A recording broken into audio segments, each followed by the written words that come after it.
As we stood at the altar about to exchange rings, my husband, Steve Turner, unexpectedly asked for a 5-minute break. Confused, I watched as he turned around, knelt down on one knee, and faced his first love. "Emily," he said gently, "I once promised you I'd propose to you in front of everyone. So, if there's an afterlife, will you marry me?" Tears filled Emily Wilson's eyes as she nodded, crying, and threw herself into his arms. Then she looked at me and said, "Riley, I couldn't marry Steve in this life, but please take good care of him for me." I could hear the guests whispering around me, the tension building. In front of me was my groom, kissing someone else. And all eyes were on me, waiting for the bride to fall apart. Instead of breaking down, I calmly walked over to Emily, smiling as I placed the bridal bouquet in her hands. "Why wait for another life?" I said. "If you can't let go of this rotten cucumber, I'll give him to you now." For 10 years, I had bent over backward, trying to win the approval of Steve's family. I thought that by marrying him and carrying his child, he would finally settle down. But this wedding wasn't about love, it only happened because of the baby inside me. And now, the man who should be made a lifelong promise to me was kissing someone else in front of everyone. Even as I dug my nails into my palms, the pain in my heart was suffocating. But suddenly, I realized I didn't want to take it anymore. Emily clutched her chest and collapsed into Steve's arms after I spoke. Without hesitation, he picked her up and rushed her to the hospital. Before leaving, he didn't forget to turn back and call me vicious and small-minded. I realized that something that could been settled in 5 minutes had turned into a huge mess, leaving everyone embarrassed. Neither my parents nor my in-laws could stop Steve, so all their anger was aimed at me instead. My mother, feeling ashamed, cried and hit me, begging me to chase after Steve. My father just sighed coldly, telling me to take care of myself as he pulled her away. My mother-in-law, who never truly accepted me, took this chance to insult me. She called me an ignorant country girl and told me that if I wanted to be part of their family, I needed to learn to swallow my pride and never embarrass my husband in public. For the first time in 10 years, I realized that no amount of effort or love could make them accept me. And at that moment, I no longer wanted to be part of the Turner family. They left with the rest of the guests, telling me to go home and think about what I had done. I stood at the hotel door, clutching the hem of my white wedding dress, watching everyone leave. Behind me, the hotel was silent and empty. In front of me, a sudden rainstorm started, matching the turmoil inside me. After the Turner family and all the guests had left, my parents' car pulled up. My mother rolled down the window, and seeing them, all my bottled-up emotions exploded. My lashes fluttered as tears streamed down my face, and I shouted, "Mom," my voice breaking. I tried to open the car door, but before I could, I heard the lock click from inside. I stared at them, stunned. With a disappointed look, my mother said, "I warned you not to go against me. Now you must listen to your in-laws, reflect on yourself, and find a way to win Steve back. You recarrying their child and Emily can't change that." "Mom, how can you say that?" I shouted, but my words were lost in the rain. Without another word, my mother rolled up the window and drove off. I bit my lip, watching the car's taillights disappear. I couldn't stop the tears from falling.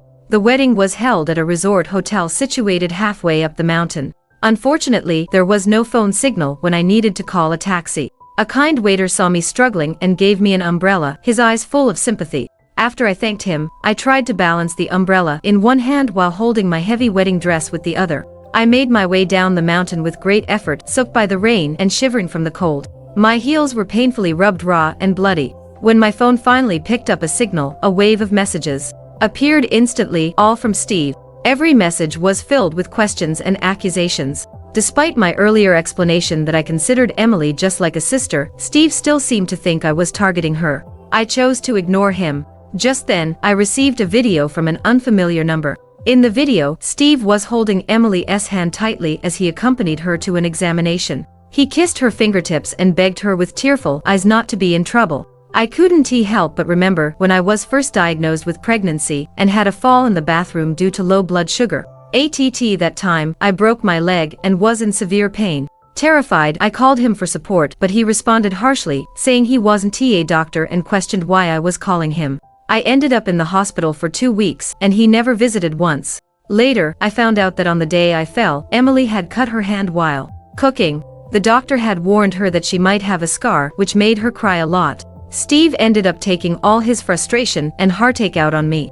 I paused and let out a bitter laugh at myself. I finally understood, though it was too late, and that's why I'm in such a humiliating situation now. While I was in a taxi, Steve called me. After a loud outburst, he was out of breath and told me that Emily was so frightened she had a heart attack. He demanded that I come over and apologize to her immediately. Struggling to keep the flimsy umbrella steady, I replied calmly, I am still at the hotel. As soon as I finished speaking, a flash of lightning lit up the dark sky, followed by a loud rumble of thunder. Steve's voice trembled with worry as he said, "It's raining outside. They didn't bring you back?" Then I'm his sentence was cut off when Emily suddenly started crying and said, "Is Riley upset? It's all my fault. Maybe I should have died abroad." Steve quickly began to comfort her in a gentle voice. He turned to me, visibly angry, and said, "This is your fault. Why are you feeling wronged? It's only been 5 minutes.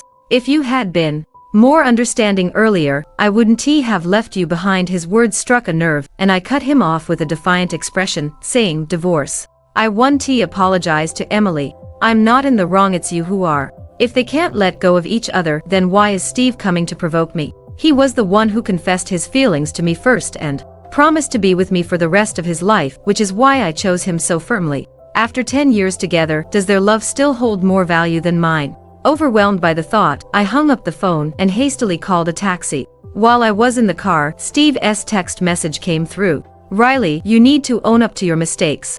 I've indulged your flaws for a decade. Do you think anyone else would want you, especially after you trapped me by getting pregnant?" I stared at the text message. I thought that after what I experienced today, there would be no more sad things, but it turned out that there were. I opened the car window and let the cold wind blow on my face. My chaotic heart gradually became clear. I asked the driver to turn the car around and go directly to the. I walked into the hospital lobby. My wedding dress was covered in mud. A nurse saw me and quickly came over, asking if I needed help. "I'm here for an abortion," I said, staying calm. Her face showed surprise for a second, but then she looked at me with sympathy. She quietly led me to the 3rd floor. As I lay on the operating table, I listened to the baby's heartbeat through the ultrasound. Even then, I decided to call Steve. When the call connected, I heard Emily crying and apologizing to me. Before I could speak, Steve grabbed the phone. His voice was cold as he said, "Riley, it's too late to feel sorry now. You've made Emily suffer enough. Unless you come and beg for her forgiveness on your knees, I will never forgive you." The words I wanted to say never left my lips. Instead, I turned to the doctor and said, "Please go ahead. The baby is very healthy. Are you sure you don't want to discuss this with the father again?" The doctor asked. "No, there's no need," I replied. When I got home, everything in the house looked the same. Nothing had changed. It was clear Steve had been spending his time with Emily. I opened Emily's social media account and saw her recent posts. She had shared a lot of new updates. People were fawning over how the once untouchable Steve was now rolling up his sleeves, making soup out of love, drawing the envy of many. I saved all the posts one by one, then turned off my phone. After quickly packing a few things, I moved into a hotel. A hot bath helped warm up my cold, tired body. I took a few days off from work to reset. Once I felt better, I returned to the office. During this time, my mother kept calling, asking if I had made up with Steve. I told her I wasn't going to be with him anymore. Her constant crying upset me, so I eventually stopped answering her calls. When I arrived at the company, I noticed the strange looks of everyone. My colleague Jessie Howard pulled me aside to my desk, and that's when I saw the headlines all over the websites. It had blown up everywhere. She grabbed my hand with a mix of surprise and envy. "I can't believe I've been sitting next to a rich woman this whole time. I always thought Emily was the real lady of the Turner family, but it turns out it's you, Riley." I gave an awkward smile and skimmed through the post. Someone with bad intentions had taken photos of the wedding and shared them online. The headlines were full of drama, calling it a bloody scandal of a wealthy family spoiling a mistress and ruining the wife. Steve's strange behavior at the wedding had caused a huge stir, even dragging the Turner family into the mess. In the past, I would rush to help Steve clean up the scandal. But now, with the divorce in my mind, I couldn't be bothered to care. It was time to leave work. For the first time, Steve was waiting for me outside the office. I tried to turn away and avoid him, but he caught up with me in just a few steps, pushing me into the car. "Are you still mad? Don't you get what's more important, a wedding or someone's life?" he said harshly. "You're not young anymore, yet you're talking about divorce and running away. Isn't that childish?" Then he changed his tone. "Alright, haven't you always wanted to go to that Starry Sky restaurant in the north of the city? I'll take you there now." He pulled out a gift box from the glove compartment and threw it at me. It opened and a diamond ring rolled out. It was clearly much more expensive than the one from the wedding day. Steve gave me a look that said, "You should be happy now," and added, "Emily has a heart condition, so since she is already wearing that ring, I let her keep it. This one costs way more, so stop worrying about it." I fiddled with the diamond ring in my hand, noticing the price tag of $999,999 was still attached. It seemed like a rushed purchase from a jewelry store. In the past, when I was upset, he would cook for me, sit through movies with me to cheer me up, and spend the whole day helping me choose the perfect gift. Now, he has become just like his family, putting a price on my feelings and expecting me to accept it with a smile. I put the ring back in the glove compartment and shook my head. "It's too expensive. Let us give it to Emily instead. And I'm not making a big deal about it. Since you and Emily can't let go of each other, why don't I just step aside and let her take the title of Mrs. Turner? We can get the divorce sorted out later." Steve and I had already signed our marriage certificate before the wedding. Now, we needed to go through the process of separating and filing for divorce. I also heard that at a dinner with Emily and some friends, someone asked him why someone like Steve would choose an ordinary woman like me. He fed Emily peeled grapes and casually said, "I can't say I love her, but Riley has been with me for 10 years, and now she is pregnant with my child. It would be sad not to marry her, but the title of Mrs. Turner belongs to someone else." Chapter 3. To him, marriage feels like just a charity case and a pity. But for me, it has always been filled with love and sincerity, even when things got tough. Now, I no longer love him, and the title of Mrs. Turner means very little to me. I thought he would appreciate my attempt to help him and Emily find happiness together. Instead, he suddenly became furious, his eyes flashing with anger, and he slammed his hand hard on the steering wheel, making the car shake slightly. "Riley, do you really think it's funny to say these things? You've been trying to please my parents like a pet for all these years, bending over backward to make them happy, and you've done everything you could to get pregnant just to become Mrs. Turner. And now you have the nerve to ask for my help. Isn't that completely absurd? It's just that the wedding didn't go as planned. Can I at least try to make it up to you later? Besides, who can I blame for this situation? I had already agreed to marry you, but when I asked Emily to marry me, you insisted on acting like a shrew and making a scene. He always insisted that I got pregnant on purpose, but he clearly told me he wanted his parents to recognize me and wanted to have a child with me. Now, after Emily returned, he regretted everything and placed all the blame on me. In frustration, he pressed the horn sharply, the sound echoing in the car. If this had happened before, I would have cried and begged him to forgive me. But now, I didn't feel like arguing at all. Instead, I turned my head to look out at the scenery passing by outside the window, trying to find some peace in the moment. After a long silence, as if he was expecting me to make a humble request for peace, he finally turned to look at me and called out, "Riley." I closed my eyes and didn't say a word. The navigation system kept announcing the road conditions, its monotone voice filling the silence. When there was just 0.2 kilometers left to our destination, his phone suddenly rang. On the other end was Emily, crying and saying her heart was starting to feel uncomfortable again and asking if she was going to die. To be honest, I was tired of hearing this, even though she never seemed to tire of saying it. Since returning to Canada, she had complained about her heart on every significant holiday. Anyone who wasn't blind could see she was pretending, but sadly, Steve couldn't see through it. I decided to speak first, cutting through the tension. "Just drop me off at the intersection ahead." Steve looked at me in surprise, clearly not expecting my response. "Aren't you angry? Weren't you just insisting on coming with me?" I simply shook my head. I used to dislike him being alone with Emily, so I suggested that I go with him to take care of her. At that time, he had jumped up and down, scolding me for being petty and dirty-minded, telling me that both Emily and I should learn to be simple and kind. He pursed his lips, his phone still vibrating in his hand. The car quickly approached the intersection. I grabbed my bag and prepared to get out, but he suddenly grabbed my wrist, looking at me with a mix of emotions in his eyes. "I'll go and check on her," he said softly. "I'll come back later to take you to dinner. Don't worry, the position of Mrs. Turner will definitely be yours. Just don't be angry." "Okay, I'm not angry," I replied, trying to sound casual as I attempted to push his hand away gently. I wanted to believe his words, but it all felt so hollow. But he held my wrist tighter. "Riley, why are you so different from before? Why don't you? Not jealous anymore, right? What is there to be jealous about? The girl thinks of you as her brother. Isn't it normal for her to come to you first when she needs something?" "Now go on," I replied, forcing a smile as I broke free from his grip and got out of the car. I then took a taxi back to the hotel, enjoyed the buffet, and quickly fell asleep on the bed, feeling exhausted. In that half-asleep state, Steve called me. He explained that Emily couldn't be left alone right now and that he wouldn't be able to take me to dinner, asking me not to wait for him. I've already eaten, I replied casually. He fell silent for a moment, then gritted his teeth and asked, "Do you really have to do this?" I simply said, and hung up the phone, drifting back into a deep sleep.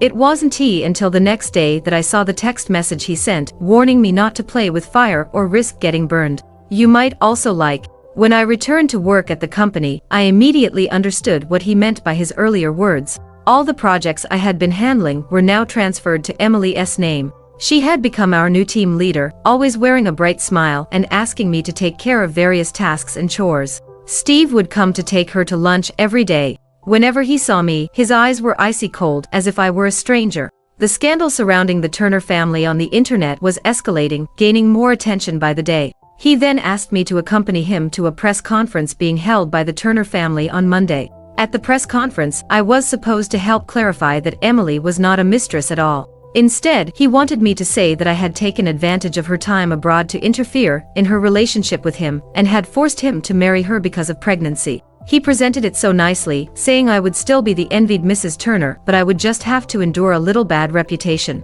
This way, the turmoil within the Turner family would settle and Emily wouldn't be affected. He insisted that all of this was due to my impulsiveness at the wedding, so I should accept the consequences. Naturally, I refused to go along with it and immediately blocked him. Steve's parents approached me again, warning me that it would be wise to follow their plans and not to think I could do whatever I wanted just because I was carrying a child from the Turner family. I treated them the same way I treated Steve and decided to resign from the company right then and there. My skills are quite good, and many companies have tried to recruit me before. But now, as I contacted them one by one, everyone was very evasive. I realized this was the work of the Turner family, trying to force me into agreeing to the press conference. However, I refused to compromise this time. After yet another unsuccessful application, a previous client reached out and mentioned that their newly developed overseas industrial chain needed people. The salary would be just as good as Turner's, but the work would be abroad. I asked if I should consider it. After all, I am an only child, and thinking of my parents made me hesitate. I agreed to think it over for now. When I returned to the hotel, my dad called to say that my mom was having another headache. I quickly took a taxi home. As soon as I opened the door, I found Steve waiting inside. My mother took the bag from my hand, looking surprisingly lively. I looked at her seriously and felt a wave of realization. I had been betrayed by my biological parents once again. At the dinner table, Steve sat beside me, continuously placing food on my plate. The three of them acted so cheerful, like they were the perfect family. My mother kept singing Steve's praises, saying, "Steve is such a rare and wonderful son-in-law. Not only does he come from a good family, but he is also so considerate toward Riley." Even my dad, despite being an elder, poured wine for Steve with that smile that reeked of flattery. As the conversation continued, I found myself saying how I had been too impulsive at the wedding and thanked Steve for being so forgiving. Their fawning attitude shattered all the strength I had been holding on to. I felt my eyes turning red with frustration, but I clung awkwardly to the glass of milk my mother had just handed me. Steve, still smiling, said, "It's okay, after all, we're going to be husband and wife. Even if Riley makes mistakes, I'll try to be understanding. It's just a press conference." His eyes lingered on me, filled with scorn and the confidence of someone who thought they had already won. I gripped the glass tightly and the milk spilled over, dripping down the table and pooling on the floor. Unable to contain my frustration, I looked at my parents and asked, "Am I really your biological daughter? Why have you never stood by me through any problems? Since I was a child, I've already told you I will never be with Steve again." Steve frowned, clearly puzzled as to why I was being so stubborn this time after I had compromised so many times before. My mother paused her frantic wiping of the table, and the rag soaked in milk fell onto my head. Sticky milk mixed with dirt dripped down my face. She turned to Steve, smiling apologetically, and said, "Steve, it's all Auntie's fault. She didn't raise Riley properly, and now she wants a divorce over something so trivial." Then, without hesitation, she slapped me and angrily exclaimed, "Riley, do you think you're still a 20-year-old girl? You're 30. A woman in her 30s is seen as a failure. Steve doesn't despise you for being older, but I certainly do for being so willful. You should be grateful he even puts up with you, and yet you still want a divorce. How poorly educated can you be? How long are you going to make a fuss over something so trivial from the wedding? If you can't think about yourself, at least think about the child and the parents in your belly. My face was turned to the side, and it stung painfully. Steve seemed taken aback by his mother's sudden aggression. He quickly stood up and reached out to support me, but my mother's next slap landed on his shoulder instead. With a sympathetic tone, he asked, "Are you okay? I'll take you to the hospital." Then he turned to his mother, his expression serious. "Auntie, she is my woman, and she is pregnant with a child from the Turner family. If this happens again, even if you are her mother, I want to hold back." My mother looked stunned, momentarily at a loss for words. "I sneered, feeling disgusted. "Steve, why are you pretending to be a good person now? Isn't this what you wanted to see?" He seemed flustered by my gaze, and the aloof man I once knew looked genuinely lost. "Riley, you. Oh, so you really want me to take on Emily's reputation as a mistress, do you?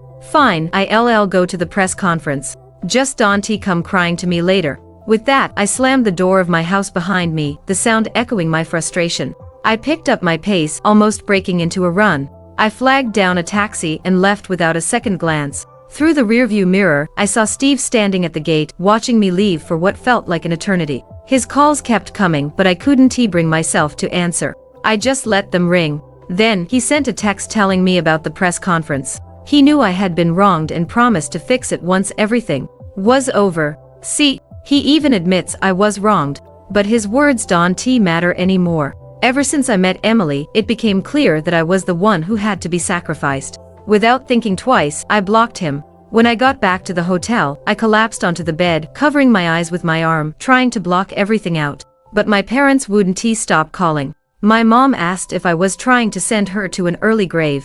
She complained about her constant headaches, saying she'd die from the pain if I didn't make up with Steve. Then came the guilt trip, how they raised me with so much love, and yet here I was, ungrateful. Their attitudes changed the moment they found out about Steve's family. I still don't understand why children are born loving their parents, but some parents don't love their children back. I replied to my mom, "Your body is your own. If you really want to hurt yourself, I won't stop you." Then I stopped replying to her messages. Afterward, I called my client and told them I was ready to work abroad. The press conference was set for Wednesday, the same day as Turner's new product launch. Business is business, and even during times like these, companies never miss a chance to make the most of the attention. I arrived at the venue wearing a black trench coat. Reporters from all the major media outlets Turner had invited were already crowding the entrance. Steve and Emily stood not far away. As I struggled to move through the crowd, Steve rushed over and pulled me into his arms. I tried to push him away, but he held me tighter. "There are so many people, be careful not to hurt the baby," he said. Blinded by the camera flashes, I stopped struggling. The reporters seemed much more controlled inside the venue. Emily smiled at me with a look of triumph. I smirked, indifferent. "Let's see if you can still laugh later. Miss Moore, after Miss Wilson left the country, you couldn't wait to drug Mr. Turner and crawl into his bed. What were you thinking back then? I also heard the baby you're carrying was made by stealing Mr. Turner's DNA through a test tube. Where did you learn that trick?" Two reporters stood up, their words cutting through the room. Steve's face grew darker with each word. He snapped, "Who told you to ask these questions?" I glanced at him.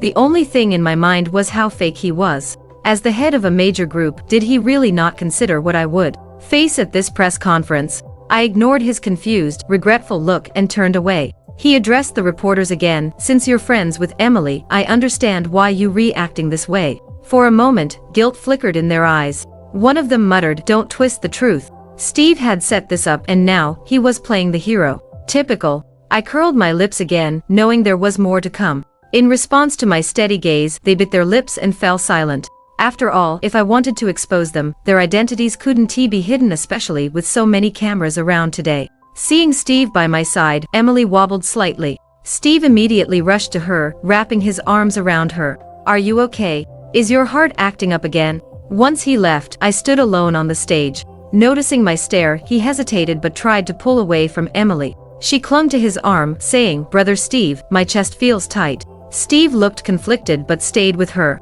I calmly turned away. The questions that followed were just as unpleasant. Words like mistress, homewrecker, and gold digger kept coming up. Once everyone had finished, I stood up, grabbed the microphone, and smiled as I opened my bag. With a swift motion, I pulled out hundreds of photos and waved them. In the air, I spoke slowly and clearly, who's the real mistress here? I believe you all can judge for yourselves. Some photos landed near Emily, and the moment she glanced at them, her fragile, innocent act shattered completely. The photos revealed Emily partying in bars abroad, mingling with different men. Everything she told us about studying overseas and managing a long-distance relationship was a complete lie. The truth was, she ran away with her first love, desperate for adventure and unwilling to accept an arranged marriage. She abandoned Steve, leaving him broken. When her plans didn't work out, she came crawling back, only to wreak havoc on my life. But why? What did I ever do to her? And the most painful part, Steve knew all along. He knew the truth and still let her back into our lives. These photos were even found on Steve's computer. But he didn't care because, in his heart, Emily was everything. He was willing to hide the truth for her, even throwing me under the bus to protect her. Riley, you Steve stammered as everyone turned their attention to them. Just like on the wedding day. Emily trembled slightly, leaning into Steve's arms for comfort, while Steve looked at me, shocked. Then, I pulled up another image on the screen behind me, a screenshot of Emily's private message to me the day before the wedding. In the message, she asked if I thought Steve would choose her or me. At the time, I didn't understand what she meant. Until Steve left me without hesitation, everything started to make sense. I scrolled down and showed everyone the photos I had saved of him and Emily together, taken every time he visited her. They were from every angle, full of affection and too intimate to be innocent. I walked over and threw a heart exam report at Emily. Even your heart condition is fake. Emily, your acting is impressive. She immediately started crying, her lips trembling as she shook her head. Riley, I don't know what you talking about. I know you don't like me, but how can you make up such lies to frame me? Such a drama queen. I didn't waste any more words. Whether it's true or not, someone will find out, I said calmly. After all, the reporters here aren't easy to fool. Emily's body weakened and she fell towards Steve for support. But surprisingly, Steve didn't catch her this time. Instead, he rushed toward me. He had cheated, lied, and covered for a mistress, and now everyone saw through it. His reputation was ruined and the product launch was a disaster. The Turner family was about to take a massive hit. I thought he was coming to confront me. But instead, Steve clutched two photos tightly in his hand. In one, he's wrapped in a bath towel, holding Emily. In the other, they kissing with their eyes closed. A box visible in the background. His lips trembled as he grabbed my arm. Riley, how did you get these pictures? It's not what it looks like. I sneered and pushed his hand away. Oh, did someone force you to kiss her? I had always assumed Steve could see Emily's posts online, but now it was clear he had no clue. Chapter 6. No wonder he felt so confident when he dismissed the wedding issue as no big deal. The crowd shifted uneasily, whispers spreading like wildfire. I nodded, relishing the chaos unfolding around us. Turning to Steve, I flashed a cruel smile and raised my voice, ensuring everyone was paying attention. As for me, I began, letting the words linger, knowing they were all the edge of their seats for what would come next. This was no longer just about their lies, it was about revealing their true selves to everyone. With a decisive move, I switched the display on the big screen to show a medical report. I've had a miscarriage. As of today, Mr. Turner and I are no longer husband and wife. Steve stood frozen, his eyes glued to the report, shock etched on his face as he struggled to process the revelation. The reporters, who already had the photos I tossed earlier, now rushed to take pictures of the miscarriage diagnosis on the screen. In an instant, the focus of the interviews shifted entirely to Steve and Emily. While they were distracted, I slipped through the crowd and made a graceful exit. As I walked out the door, I could still hear Emily's helpless sobs. Steve was surrounded by reporters, unable to break free, but I heard him calling my name in desperation. He yelled, asking why I aborted the child and why I did this to him. I reached my car, ready to leave. At that moment, Steve's parents arrived, furious. They demanded to know what I had done.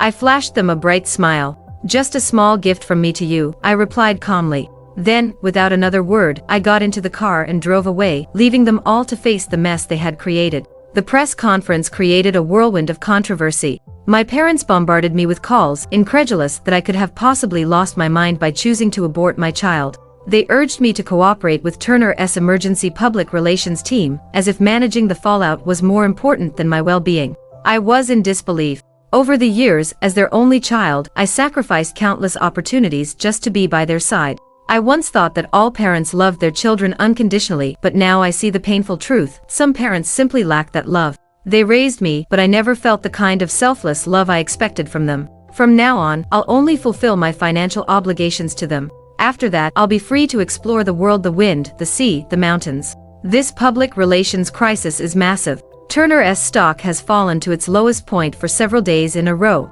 I can't say if I'm happy about it, but I do feel a sense of relief.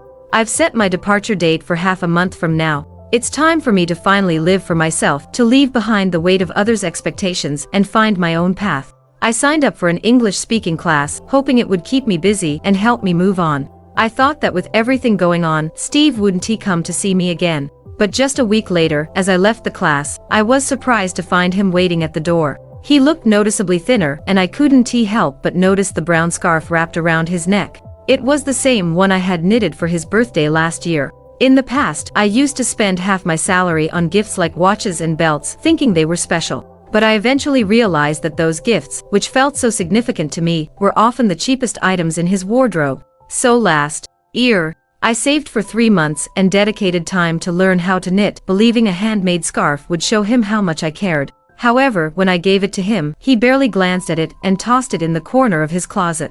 I wanted him to wear it to appreciate my effort, but he just frowned at my calloused hands and said, "You didn't actually knit this, did you? That seems so boring." "For you, Riley." Hearing those words stung. It felt like my efforts went unnoticed, and I wondered if he truly understood how much he meant to me. I quickly pulled my hands back into my sleeves, lowering my head as I muttered, "Of course not." Noticing where I was looking, Steve lifted the scarf to show the white crane embroidery with his name on it. "Riley, doesn't it look good?" he asked, a hopeful tone in his voice. I replied coolly, "I thought you'd thrown it away long ago." With that, I turned and walked toward the hotel where I was staying. He followed me inside the narrow lobby, hesitating before speaking. "You just had a miscarriage. How can you stay here? If you need money, I can help." I cut him off, irritation bubbling up. "Have you forgotten? I aborted your child, ruined Turner's product launch, and messed things up for you and Emily. Riley, I've thought this through. It was my fault. None of this is on you.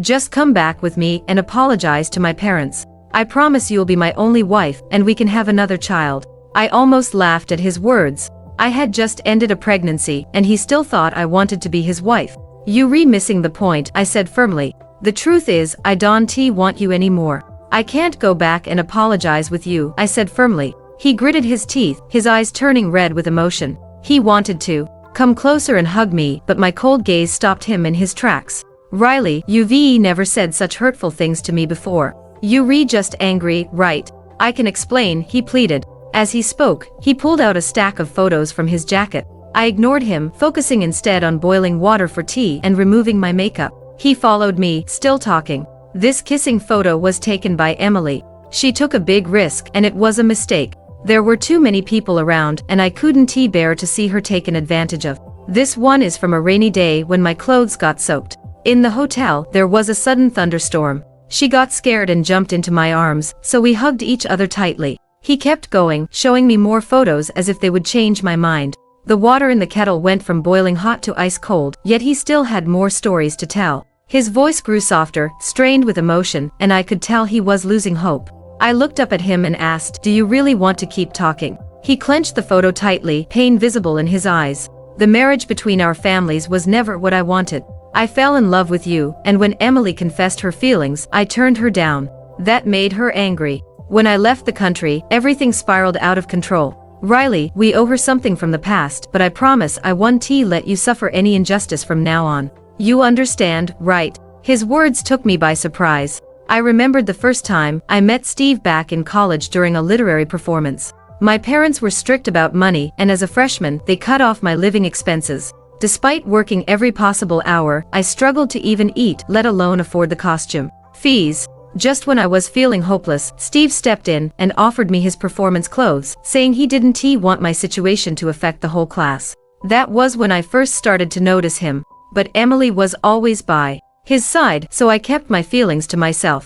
I never thought he might have liked me back then. Now, a wave of mixed emotions washed over me, and all I felt was disgust. "You might also like." I curled my lips in disdain, locking eyes with him. "Do you really think I'll be swayed by what you just said? Honestly, I'm just disgusted. This is all your choice. You can try to make things right with her, but you've chosen to trample all over me." We have no relationship anymore, and I will never forgive you. I pulled the divorce certificate from my bag, watching his eyes widen in disbelief. Just 3 days after the press conference, Steve's parents came to see me, calling me a ruthless woman willing to do anything for my own gain. They used their influence to end my marriage with him. He leaned against the door, frustration written all over his face. So you really want to come back, right? Yes, I replied firmly. I hadn't told anyone about my departure, but as I was about to board the plane, I spotted Emily rushing toward me. Bitch, she yelled, brandishing a sharp knife in her hand. She accused me of stealing Steve away and screamed that I had clearly pushed him to separate from her. Yet, she wondered why he still refused to accept her back. The chaos of that moment left me feeling both shocked and oddly empowered. I couldn't dodge her. Just as the moment came, I felt a familiar embrace around me. The sharp knife sank into Steve's lower abdomen, and blood quickly soaked through his white shirt, turning it crimson. Emily was quickly restrained by airport security, and someone in the crowd called the police. I watched in horror as Steve collapsed in front of me, yet strangely, I felt a sense of peace wash over me. The boarding announcement blared, and I held my ticket tightly, but my other wrist was held in a firm grip. His face was pale as he pleaded, Riley, I know I was wrong. Please don't leave me. The pressure he put on the wound made the blood flow faster. Despite the fact that my feelings for him had faded, I didn't want him to die. I quickly removed the scarf I had knitted for him, pressing it against his wound to stop the bleeding, and calmly called for help. Stay with me, Steve. I'm really frustrated with you right now. I pried his fingers off my wrist one by one. After handing him over to the airport staff for care, I walked away without looking back. Even during my second year abroad, I still sent money to my parents every month, trying to find a balance between my new life and the past I left behind. My parents no longer scolded me for being heartless, nor did they pressure me to come home for the holidays. Instead, they often asked with hope in their voices if I would return for the new year. Meanwhile, the Turner family faced ruin. Rumors circulated that Emily's pregnancy had triggered the downfall. After Steve's violent outburst, she lost the baby and could no longer become a mother. Not only did she leak Turner's scandals online, but she also sold their core secrets to rival companies. In a tragic turn of events, both Emily and Steve jumped from the Turner building in a moment of madness, ending their lives. I found myself at the stunning Iguazu Falls with my colleagues, listening to my current boss chat about the past and the people involved. Yet, I felt nothing in my heart. As the new year approached, I replied to my parents, no reply. My colleagues urged me to take photos, and in front of the camera, I managed to show a bright smile I hadn't felt in a long time. I realized then that my new life had truly begun, free from the shadows of my past.